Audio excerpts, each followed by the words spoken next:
북한군의 그 우크라이나 전쟁 파병설을 상당히 지금 국정원과 윤석열 정부가 대대적으로 제 KBS 9시 뉴스 같은 경우는 거의 뭐 특집 방송 할 정도로 이 뉴스만 계속 내보냈거든요. 며칠 동안. 근데 어제 이제 이 육성 공개되면서 이게 살짝 묻히긴 했지만 대통령실과 여권은 계속 북한군 파병 이 문제를 계속 집중적으로 부각을 노력하는 것 같습니다.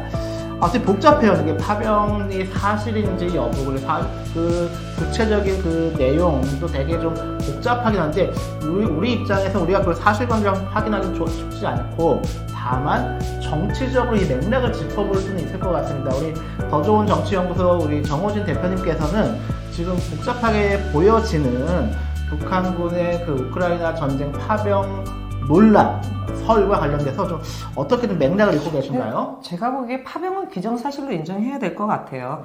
이게 맨 처음에 사실은 논란이 됐던 것 중에 하나는 이게 우크라이나 발로 소식이 전해졌었어요. 네. 미국도 대단히 신중하고 나토도 신중했음에도 불구하고 현재적으로는 파병했다라는 부분은 맞는 것 같습니다. 그런데 저는 일단 우선 한 가지 말씀드리고 싶은 거는 북한에 대해 파병에 대한 부분을 옹호할 생각은 없습니다. 이건 분명히 비판받고 구탄받아야 되는 마땅한 부분입니다. 근데 중요한 거는 우리나라 대한민국 정부가 이 부분을 어떻게 바라보며 어떻게 처리하냐의 문제인데요. 첫 번째, 얼씨구나 이 태도예요. 얼씨구나. 네. 대한민국 국내 정치 김건희 씨 때문에 시끄럽고 하루도 바람 잘 날 없다 보는데 북한군이 파병했다는 얘기 하자마자 그때부터 난리가 났습니다. 난리가. 네.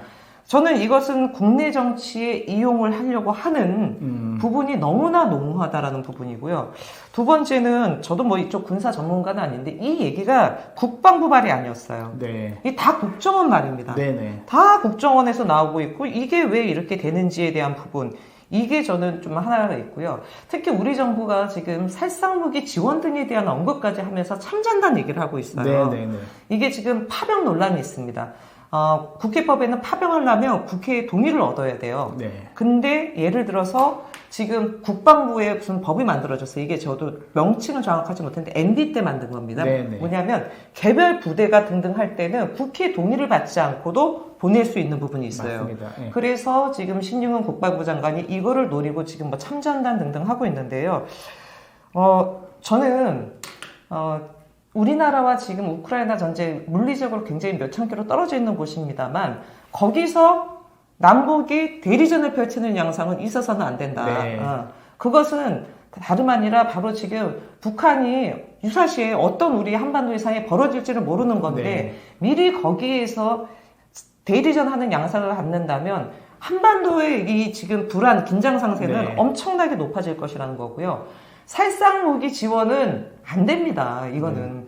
특히 지난주 갤럽 여론조사에서 이 우크라이나 전쟁 관련된 여론조사가 있었는데요. 국민의 대다수가 살상무기 지원 반대예요. 지금. 네. 네. 그 살상무기를 지원하면 러시아도 얘기했어요. 러시아 외무부에서도 아예 대변인이 공식 얘기를 했습니다. 예전에도 한번 윤석열 정부 그 얘기했을 때 러시아에서 발끈한 적도 있거든요. 네.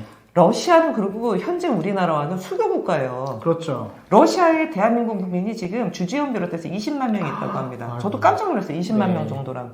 이게 자칫하다가는 한반도뿐만 아니라 동북아의 긴장은 물론이거니와 외신들은 그런다는 얘기를 하잖아요. 네. 3차 대전이 지금 어디냐. 아이고. 그런 얘기를 할 때 이미 지금 지금 이스라엘과 하마스 전쟁도 있지만 네. 이 지금 대만과 중국 그다음에 한반도 다 네. 이렇게 예의주시하고 있다는 부분이기 때문에 그 우크라이나 전쟁 벌어졌는데 북한 파병했다고 해서 얼씨구나 하고 우리도 살상무기에 참전단 이런 식으로 가서 대리전을 끌고 이것이 곧 한반도 위기를 불러일으킬 수 있는 점이 있기 때문에 대단히 신중해야 되고요. 자칫하다가는 저는 윤석열 대통령 같은 스타일이 대단히 위험스럽다고 네. 보여져요. 뭐냐면 정치 지도자는 냉정해야 됩니다. 특히 이렇게 복잡 다단한 외교 상황이라든가 위기 상황이라는 할 때는 냉철함을 잃지 말아야 되는데 욱하거나 네. 우리 국민 시청하신 분들 아시잖아요. 윤석열 대통령 버럭하고 호통치고 네. 이런 게 워낙 잦은 인물이기 때문에 자칫해서 진짜 이 세계사를 보더라도 그냥 우연에 의해서 벌어지는 큰 사건들이 상당히 많았는데 국민들이 이 지금 북한의 우크라이나 전쟁 파병과 관련된 부분에 있어서도 긴장과 함께 정부를 향해서 무엇이 한반도의 평화, 세계 평화를 가는 것이 맞고 우리 국민, 대한민국의 국익에 뭐가 우선이 되는지에 대한 부분들을 면밀하게 생각하시면서 여론을 만드는 것도 대단히 중요하다고 보여집니다. 네.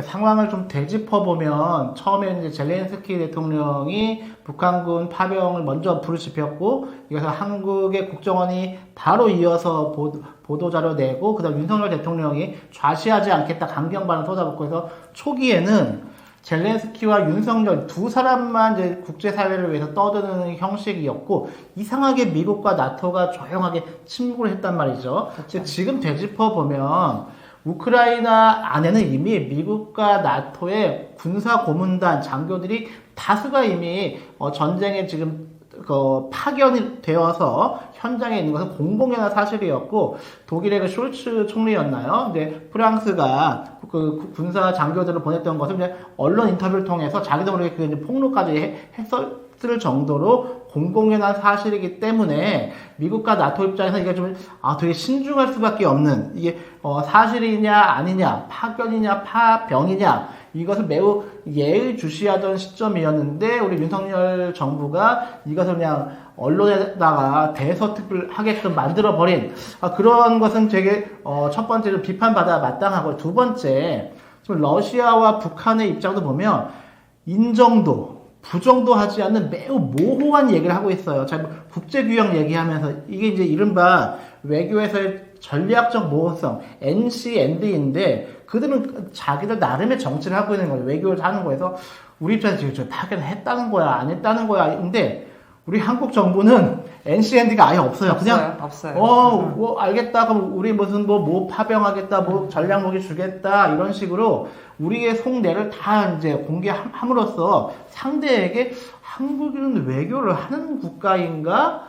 정도로 지금 우리 국제 외교에서도 우리의 위상이 상당히 실추되는 게 아닌가 좀 생각을 합니다. 아니 뭐 덧붙여서 좀 드리면 사실 이 지금 동북아와 관련된 여러 가지 부분에 있어서는 또 이 연관된 국가들 간의 이런 관계 뭐 이런 부분도 굉장히 큰데 지금 미국 같은 경우는 대선이 초읽기입니다. 맞습니다. 대선 초읽기고요. 이게 미국 같은 경우는 누가 되느냐에 따라서 지금 이 국면, 우크라이나 네. 전쟁에 대한 국면도 달라질 것이라는 거는 이거는 뭐 외교 전문가들 다 하는 얘기 아닙니까? 아니 좀 뭐 트럼프 같은 경우는 푸틴과의 관계니 뭐 이미 지난 대선에서도 드러났고 김정은과는 23번의 서신을 교환할 정도고 네. 해리슨이 되면 사실 지금과 똑같은 상황이 될 것이다라고 해서 이 대선 판단도 큰 영향이 있고요. 사실 이 얘기가 터졌을 때 일본이 되게 조용했어요. 왠지 아세요? 일본 총선이 있었잖아요. 자민당 폭망했잖아요. 네. 일본은 내부 정리하느라고 정신 없어요. 그러니까 저는 우리 대한민국과는 꽤 멀리 떨어진 곳에서 벌어진 전쟁인 그렇죠. 상황인데 우리 정부가 와 이거를 정말 호떡집에 불나듯이 막 하면서 미국도 조용히 있고 눈치 보면서 야 이게 어떻게 될지를 좀 보는데 혼자 먼저 떠들고 뭘 보내니 살상무기 검토하니 좌시하지 않겠다. 심지어 안보실장은 총알바지 얘기하고 지금 대단히 흥분한 상태에 네. 지금 이렇게 외교와 안보 문제를 풀어서는 절대로 안 된다. 그리고 특히 국내 정치에 이거를 이용하려는 듯한 모습이 많았는데 어제 육성 공개하고서 그냥 갑자기 이것도 많이 좀 묻혀지고 있네요. 예. 어쩌다가 우리 대한민국의 지구 반대편 우크라이나 전쟁에까지 개입 여부를 이렇게 심각하게 논의를 하게 되고 일각에서는 이것이 계엄령을 발동하기 위한 수순 아닌가까지 의심할 정도로 지금 우리 한국의 정치, 안보, 외교 모든 상황이 지금 추락을 했습니다. 매우 안타깝고 저희는 우리 그 정호재 대표님과 함께 이 사안들 예의주시하면서 시청자 여러분들과 함께 방송에 나가겠습니다. 오늘 그 소감 한 말씀 좀 부탁드릴게요. 네, 두 번째로 오늘 우리 오범석의 커머스 TV 시청자 여러분께 인사드리는 것 같습니다. 앞으로도 기회되면 자주 뵙고요. 벌어지는 정치 현안과 관련돼서 좀 더 깊고 풍부하게 여러분들과 함께 얘기를 나누도록 하겠습니다. 예, 오늘 방송 여기서 마치겠습니다. 감사합니다. 고맙습니다.